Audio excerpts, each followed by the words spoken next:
يا صباح الزبده، هنعمل فطار مع بعض لذيذ خفيف وهنسميه النهارده الرز بلبن الكداب. هنستبدل الرز بالشوفان، حاجه تنفع للدايت يا جدعان، فما تنساش الفولو واللايك والشير ونبدا على بركه الله. وكان معتاد صلي على رسول الله عليه افضل الصلاه والسلام. المقادير خفيفه وسهله وفي التمام، شويه عسل على لبن على شوفان، هنعمل منهم طبق رز بلبن بس كداب. هناخد مقدار يكفي شخص، يبقى هنملى كوبايه وفي صحنك وعلى البوتاجاز، وهناخد حبه كمان عشان نقلب فيهم معلقه صغيره فيها يا دوب حبه فانيليا صغيرين على حبه نشا، وهندوبهم في الحليب الساقع عشان ما تكلكعش منك يا مان. تقليب وركنه هنرجع له في وقته، بس ناخد مقدارنا من الشوفان زي ما قلنا المقدار لشخص، فهناخد يا دوب 3/4 الكوبايه ونجهز لحفلتنا المعتاده على البوتاجاز. اول ما الحليب يسخن معاك هننزل عليه بالشوفان وايدك مستمره فيه بالتقليب لحد الغليان، بعدها انزل عليهم باللبن اللي قلبنا فيه النشا والفانيليا وغلوه، وانزل بدل السكر بمقدار معلقه عسل عشان الدايت ما يزعلش مننا، وايدك طبعا في التقليب مستمر يا عمنا لحد اما القوام يتقل مننا، ونروح نفضيه في طبقنا ونسيبه يبرد سيكه. وهقول لك هنعمل ايه. كل اللي هنعمله هنعامله معامله الرز بلبن، هنسيبه يبرد شويه وهندخله الثلاجه على من فوق ونغسل وشنا ونعمل كوبايه القهوه بتاعتنا، وبعدين نفطر بالشوفان. هذا ان دل على شيء سيدي العزيز فانه يدل على انه لا شيء مستحيل. ممكن تعمل دايت وانت بتدوق وتستطعم كل حاجه. انك تخس ده مش حلم على فكره، انك تخس ده واقع انت ممكن تلمسه بايديك، بس عشان تلمسه بايديك لازم يكون جواك قناعه تامه انك لازم تصبر، ويكون جواك الاراده والعزيمه الكافيه انك انت تشتغل بيها. الاراده والعزيمه انك تصبر على الصعب اللي انت هتشوفه في طريقك للهدف اللي انت عايز توصله. عايز تخس قدامك اكتر من طريق تمشي فيه، بس للاسف احيانا من ضعفك بيخليك ما تاخدش ولا طريق، وهو ده الفرق بين واحد عنده اراده وعزيمه وواحد ما عندوش. وعشان كده دايما النصيحه الاولى والاخيره اللي هقولها لك دايما هي الاراده والعزيمه. لو قدرت تمسك جواك الاراده والعزيمه في انك تتغير للاحسن هتلاقي كل الطرق قدامك سهله. ساعتها هتسمع نصيحتي اللي دايما بقولها لك، انك انت ما تحرمش نفسك من اي حاجه، لان الفكره في التخسيس مش انك تحرم نفسك من حاجه، الفكره في التخسيس هي انك تظبط سعراتك الحراريه. ما ينفعش واحد يخس ويكون شبعان، والا بقى فين الصبر وفين الاراده وفين العزيمه؟ طب ما التخسيس حلو قوي اهو. هو التخسيس حلو وسهل، بس لما يكون عندك القناعه التامه انك انت عشان تخس لازم تجوع. وده اللي انا بحاول اثبته لك في كل اللي انا بعمله ليه، اني باكل وبشرب كل شيء لكن بكميات قليله، واللي اعرف اعمله بالكذب هعمله. زي ايه؟ زي الرز بلبن الكداب. ده معناه ايه؟ ده معناه ما تنساش بس الفولو واللايك والشير لحد ما نبدا بس يبرد شويه،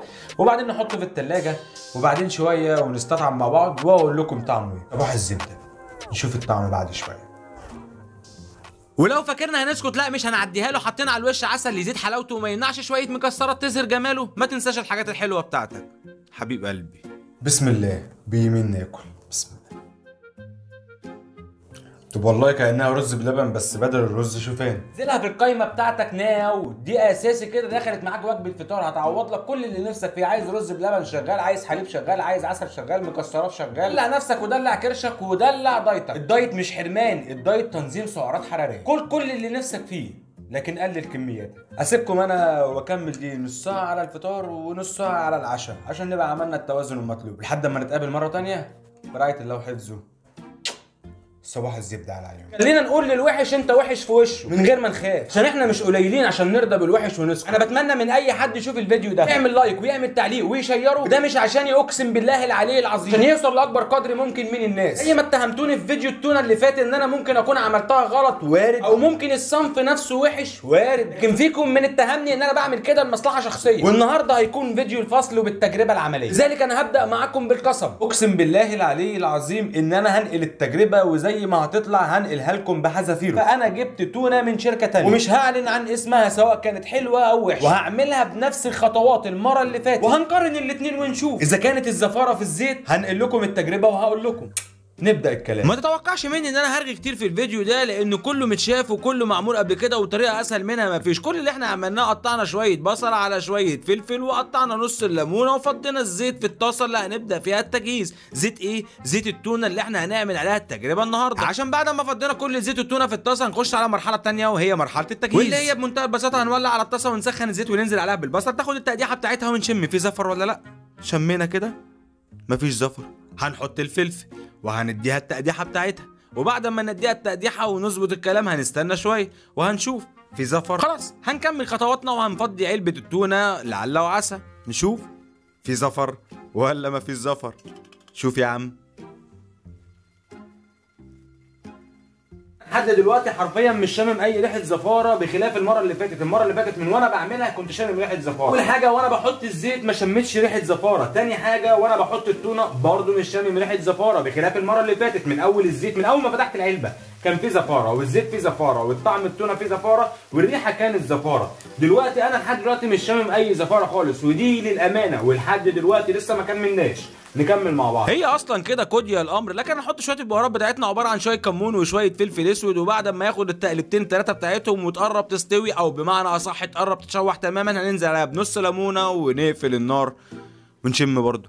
برضه مفيش. هنعمل ايه؟ طيب هنروح نجهز كده هناك وهنشم تاني، برضه مفيش. ناخد اللقمه ونسمي الله ونصلي على رسول الله عليه افضل الصلاه والسلام. بسم الله. بس انا حابب اقول لكم حاجه مهمه، وانا بعملها ما شمتش اي ريحه زفر من اول مرحله ما فتحت العلبه لحد مرحله الزيت، لحد ما حطيت التونه، لحد ما اللقمه اهي قدام عيني انا مش شامم ريحه زفر. بسم الله وباليمين ندوق.